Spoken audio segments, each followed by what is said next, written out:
this is the Peter Pan story, roughly speaking. Peter Pan is this magical boy. Pan is the god of everything, roughly speaking, right? And so it's not an accident that he has the name Pan. And he's the boy that won't grow up. And he's magical. Well, that's because children are magical. They can be anything. They're nothing but potential. And Peter Pan doesn't want to give that up. Why? Well, he's got some adults around him, but the main adult is Captain Hook. Well, who the hell wants to grow up to be Captain Hook? First of all, you've got a hook. Second, you're a tyrant. And third, you're chased by the dragon of chaos with a clock in its stomach, right? The crocodile. It's already got a piece of you. Well, that's what happens when you get older. Time has already got a piece of you. And eventually, it's got a taste for you. And eventually, it's going to eat you. And so Hook is so traumatized by that he can't help but be a tyrant. And then Peter Pan looks at traumatized Hook and says, well, no, I'm not sacrificing my childhood for that. So that's fine, except he ends up king of the Lost Boys. In Neverland, well, Neverland doesn't exist, and who the hell wants to be king of the Lost Boys? And he also sacrifices the possibility that he'll have a real relationship with a woman, because that's Wendy, right? And she's kind of conservative, middle class, London-dwelling girl. She wants to grow up and have kids and have a life. She accepts her mortality, she accepts her maturity. Peter Pan has to content himself with Tinkerbell. She doesn't even exist. She's like the fairy of porn. She doesn't exist. She's the substitute for the real thing.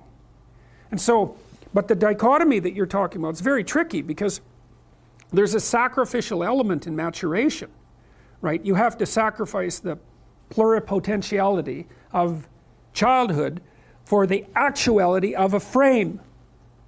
And the question is, well, why would you do that? Well, one reason is it happens to you whether you do it or not. You can either choose your damn limitation, or you can let it take you unaware when you're 30, or even worse when you're 40. And then that is not a happy day. And I see people like this, and I think it's more and more common in our culture, because people can put off maturity without suffering an immediate penalty.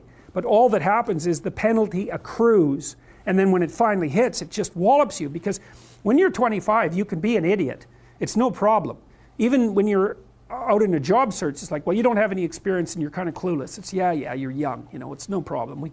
That's what young people are like, but they're full of potential. Okay, well, now you're the same person at 30. It's like people aren't so thrilled about you at that point. It's like, what the hell have you been doing for the last 10 years? Well, I'm just as clueless as I was when I was 22. It's, yeah, but you're not 22. You're an old infant, right? And that's an ugly thing, an old infant.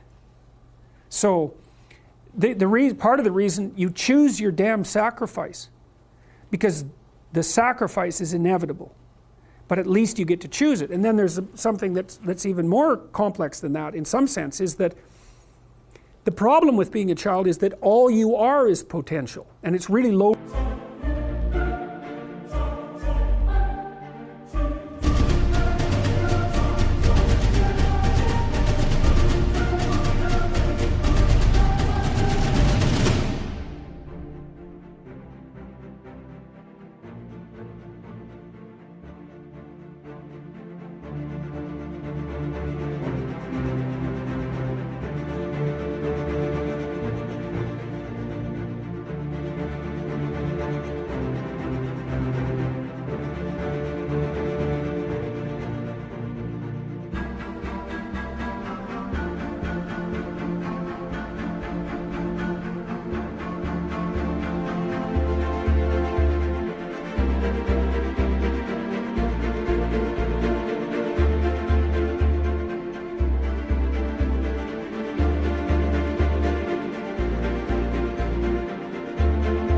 Resolution. You could be anything, but you're not anything.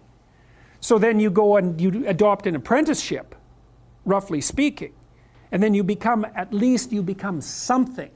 And when you're something, that makes the world open up to you again.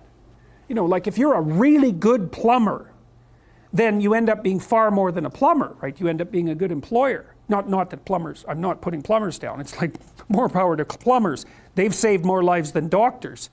So hygiene, right? So, if you're a really good plumber, well, then you have some employees, you run a business, you train some other people, you enlarge their lives. You're kind of a pillar of the community. You have your family. You can, once you pass through that narrow training period, which narrows you and constricts you and develops you at the same time, then you can come out the other end with a bunch of new possibility at hand. And Jung talked about that. He thought that the proper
part of the proper path of development in the last half of life was to rediscover the child that you left behind as you were apprenticing.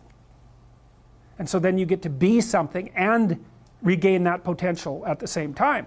Very, very smart. Well, he was very, very smart. So that's very wise thing to know.